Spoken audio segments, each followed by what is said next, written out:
Greetings. इस video का topic है कि सबकॉन्शियस माइंड को चेंज कैसे किया जाए। अच्छा, अगर किसी चीज़ को चेंज करना है तो उसको समझना पहले सबसे इम्पोर्टेंट होगा। जैसे कि दूध से दही बन जाता है, पनीर बन जाता है, तो इसको अगर हमें कन्वर्ट करना है तो उस प्रोसेस को करने के लिए हमें पहले समझना होगा कि ये है क्या। उसी तरह सबसे पहले समझते हैं कि सबकॉन्शियस माइंड होता कैसे है, बनता कैसे और होता क्या है एक्चुअल में। मेरा एनालिसिस के हिसाब से या मेरे ओपिनियन के हिसाब से, जो कि वैरी कर सकता है, सबकॉन्शियस माइंड सिर्फ एक नॉर्मल माइंड होता है। कुछ ऐसा बहुत एक्स्ट्रॉर्डनरी या फिर इमेजिनेटिव चीज़ नहीं है कि हाँ बन जाएगा।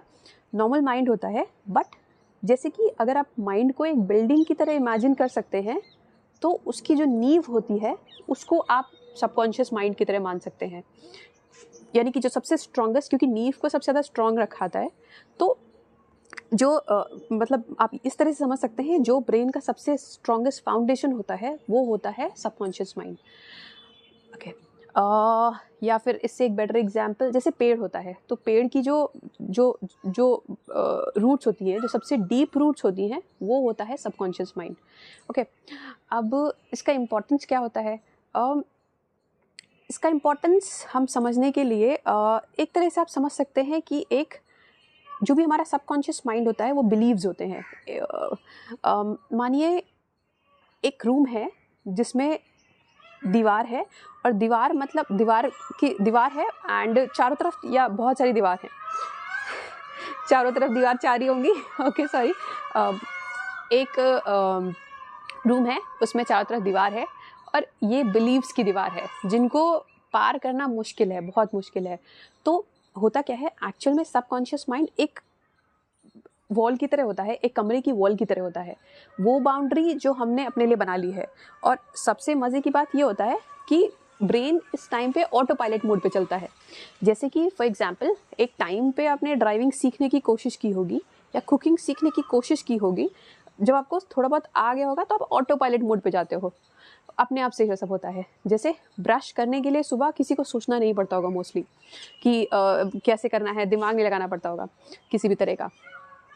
ये होता है कि सबकॉन्शियस माइंड का पावर।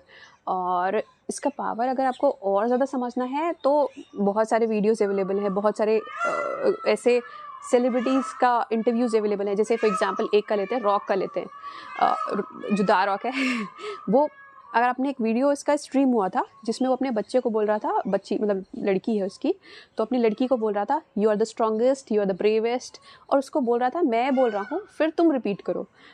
तो वो बोलता जा रहा था कि you are the strongest, you are the bravest, you are the beautiful, and इस तरह से बोल रहा था, और अपनी बच्ची को बोल रहा था रिपीट करो। जैसे से एक तरह से क्या हो रहा है, बचपन में ही वो एक सेट पैटर्न ऑफ थॉट या सेट पैटर्न ऑफ बिलीव्स उसके अंदर डाल रहा है। और जो सबकॉन्शियस माइंड होता है वो सबसे ज़्यादा जो बनता है वो बचपन में ही बनता होता है।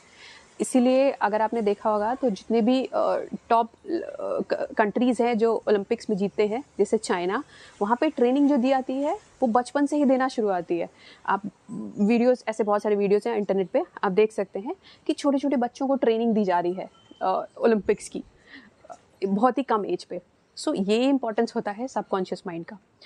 अच्छा, हैविंग सेड दैट, इसका ये मतलब नहीं है बिल्कुल कि सबकॉन्शियस माइंड को तोड़ा नहीं जा सकता, या फिर इसको इससे बाहर नहीं, इस मतलब ये जो belief, set pattern of believes हैं, इसको चेंज नहीं किया जा सकता। अच्छा, इसका प्रूफ क्या है? जैसे एक टाइम पे ये सबका बिलीफ था कि अर्थ जो है वो फ्लैट है, लेकिन किसी ने डिस्कवर किया, मतलब जब ये सैटेलाइट्स ऊपर गई तो जब ये डिस्कवर हुआ कि अर्थ फ्लैट नहीं है, गोल है, तो भले ही किसी ने देखा हो या ना देखा हो, बट ये क्लियर ये लोगों के माइंड में बैठ गया कि हाँ अर्थ फ्लैट नहीं है, गोल है। तो इससे अगर हम कंक्लूजन ड्रॉ करें या इससे अगर हम लें, तो सबकॉन्शियस माइंड को तोड़ने का या चेंज करने का सिर्फ एक ही तरीका है कि आप अपने ब्रेन को सच बोलो, आप अपने आप को सच बोलो। ये सबसे आसान तरीका है। ऐसा नहीं, अगर मान लीजिए कोई बिलीफ है जो सदियों से छोड़ दीजिए, आपके ब्रेन में आपके ब्रेन में बहुत सालों से बना हुआ है। मान लीजिए फॉर एग्जांपल आपकी एज है 40-50, एंड कोई ऐसा बिलीफ है, जैसे मेरी तो किस्मत ही ख़राब है, या फिर मान लीजिए कोई लड़की है जिसके माइंड में ये बैठ गया है कि मेरे अंदर ही कुछ प्रॉब्लम